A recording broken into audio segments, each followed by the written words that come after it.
So let's just head over to that chart.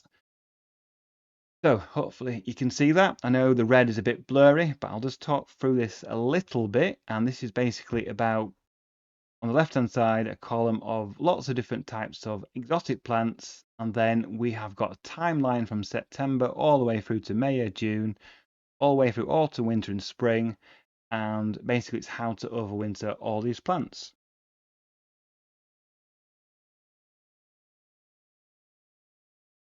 We've talked about quite a few of these already. So we talked about Musa sycamensis and Musa baju, and onsets we've talked about. And we've touched on quite a lot of these plants earlier in the live stream. But this chart sort of gives you an idea. It's a rough idea. It's variable. It depends where you live, what sort of winter we get, of course. But this will give you a decent idea about lots of different plants and when you need to start protecting them, or even do you need to protect them? Do you need to lift them up? Do you need to protect them in situ? What do you need to do with them? So on here, got different colors in different months. So if I give you an example of let's have a look.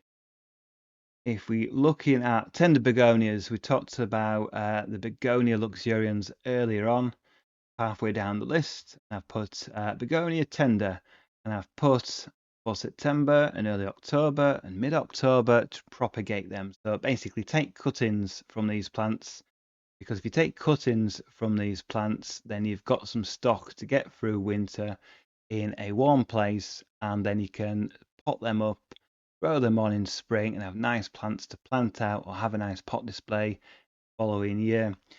So that's why it's blue for September, October.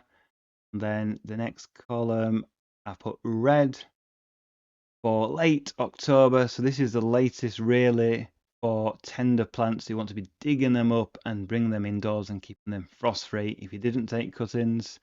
And then the months after that, obviously, I've not put protect them or anything. You need to have dug them up by the end of October, early November, before the first frost, ideally. And then you plant them out right at the end, sort of in May, June, depending where you live, after the frosts have finished in your location. So this chart goes through lots of different plants and just gives you an idea. So if you've not grown loads of exotic plants before, or you've tried something different, not foolproof this. I've erred on the side of caution, and I've given sort of an average for the UK. So if you live in the south or more protected locations, then this might be a bit different. If you live in Scotland or you live somewhere extremely high and exposed, again, it might be a little bit different. But for most of us in the UK, this chart is pretty accurate for most winters, unless we get an extreme event, either really hot or really cold, something crazy like that happening.